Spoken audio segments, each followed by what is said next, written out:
सत श्री अकाल। Welcome to Bluebird. आज की डेट में गूगल पे सर्च करते हैं या कहीं पे भी आप सर्च करने जाएं चैट जीपीटी पे, आपको सही इन्फॉर्मेशन ऑलमोस्ट मिल जाती है। फिर भी बहुत ऐसे लोग हैं जो टूरिस्ट वीज़ा लेने के लिए लाखों रुपए आज की डेट में भी दे रहे हैं। एक्चुअल में इसके पीछे रीजंस क्या है और कैसे आप अपना पैसा बचा सकते हो जब आप वीज़ा अप्लाई कर रहे हो। क्या वो चीज़ें हैं जो आपको पहले से ही पता होनी चाहिए। यदि आपके माइंड में भी यही चीज़ है कि लाखों रुपए दिए बिना वीज़ा नहीं आता, तो ये वीडियो एंड तक देखें। हम आपको एक चीज़ बड़ी क्लियर बता दें आपको कि वीज़ाज़ के लिए आपकी जो कॉस्ट आती है वो बिल्कुल नॉर्मल होती है। आपकी वो एम्बेसी फ़ीस किसी भी देश की हो 10-15 हज़ार, मैक्सिमम 20 हज़ार हो सकती है। इससे ज़्यादा एम्बेसी फ़ीस नहीं होती। कुछ ऐसी कंट्रीज़ हैं जहाँ एम्बेसी फ़ीस ही आपकी 500-700 रुपए जाती है, जैसे जापान है। साउथ अफ्रीका में एम्बेसी फ़ीस ही नहीं है, बिल्कुल फ्री में वो वीज़ा देते हैं। इसके अलावा एक पार्ट होता है वीएफएस का। वीएफएस के कुछ चार्जेस ज़रूर होते हैं। साउथ अफ्रीका में भी वीज़ा अप्लाई करने जाएंगे तो कुछ चार्जेस आएंगे, बट फिर भी आपकी कॉस्ट जो है 4000 के आसपास जाएगी। जापान में भी आपकी कॉस्ट थोड़ी हाई चली जाती है जब आप वीएफएस के चार्जेस वहाँ पे करते हैं, क्योंकि वो ज़रूरी है, आपको फाइल सबमिट करनी है तो आपको चार्जेस पे करने हैं।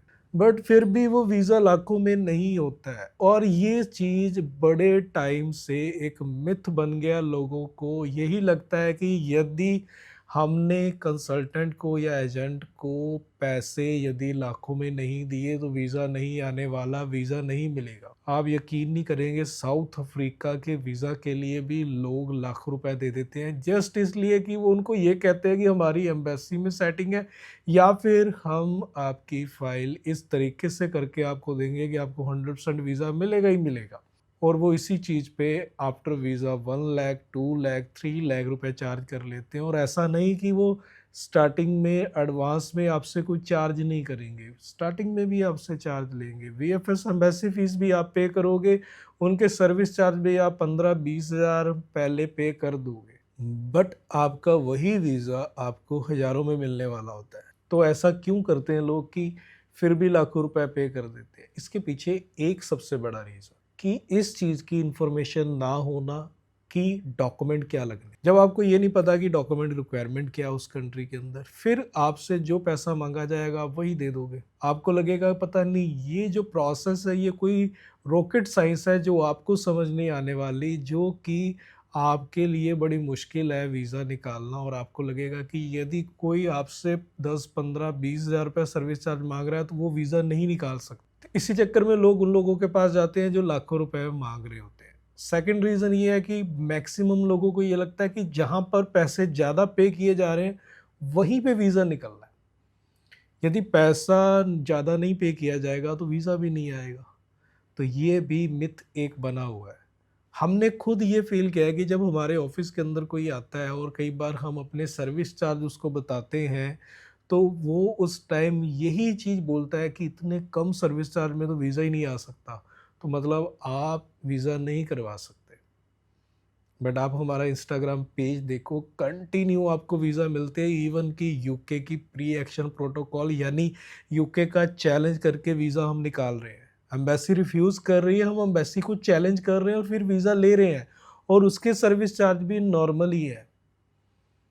आप यूके में किसी लॉयर को कांटेक्ट करोगे तो आपसे वो 1 लाख 2 लाख रुपया चार्ज कर लेगा सिर्फ प्री एक्शन प्रोटोकॉल के।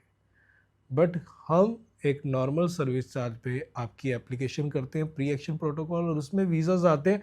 आप हमारे इंस्टाग्राम पेज को फॉलो करो और स्क्रॉल करो और देखो कि कितने कंटिन्यू वीज़ा आ रहे हैं उसमें प्री एक्शन प्रोटोकॉल यानी चैलेंज करके हमने कितने वीज़ाज निकाले हुए हैं।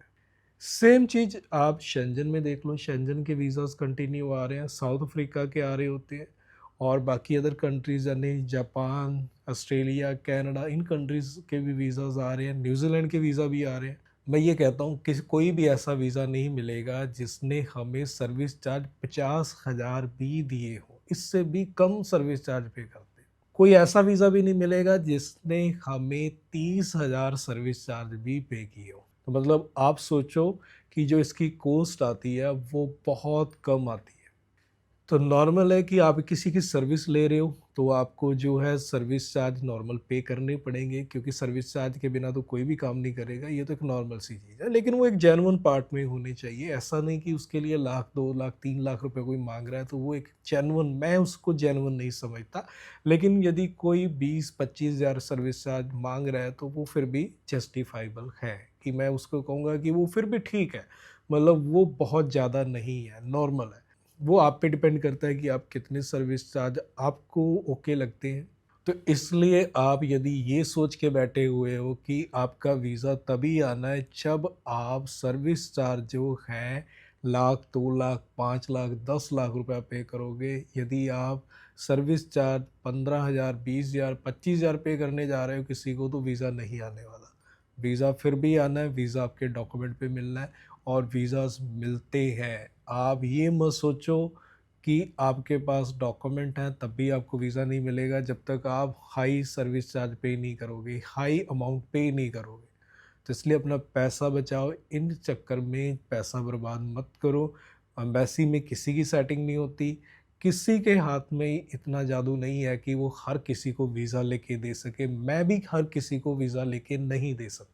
बहुत चीज़ें डिपेंड करती हैं। पहली चीज़ आपकी प्रोफाइल पे भी बहुत डिपेंड करता है। सेकंड चीज़, वीज़ा ऑफिसर जो आपकी फ़ाइल असेसमेंट कर रहा है, उस पे भी डिपेंड करता है।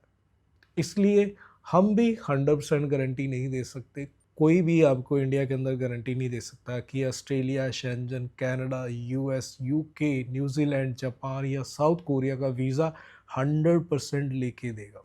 कुछ कंट्रीज़ हैं जहाँ 100% वीज़ाज़ आते हैं, मतलब हर किसी को वीज़ा मिल जाता है। साउथ अफ्रीका में हर किसी को वीज़ा मिल जाता है, बट प्रोफाइल रिक्वायरमेंट के अकॉर्डिंग लगनी चाहिए, तो वीज़ा आ ही जाता है वहाँ। दुबई टूरिस्ट वीज़ा ऑलमोस्ट सभी को दे देता है। इस तरीके से कुछ कंट्रीज़ हैं जहाँ सबको वीज़ा मिल जाता है, बट स्टिल ऐसी कंट्रीज़ भी हैं जहाँ पर कोई गारंटी नहीं दे सकता। बट वीज़ा अप्लाई करना है तो उसके लिए लाखों कभी भी वेस्ट ना करें। नॉर्मल अपनी प्रोफाइल प्रिपेयर करें। आप खुद भी अप्लाई कर सकते हैं। आपको हमारी हेल्प चाहिए हो तो हमारी टीम से कॉन्टैक्ट करके भी आप वीज़ा अप्लाई कर सकते हैं। मिलते हैं फिर एक नई वीडियो में। सत श्री अकाल।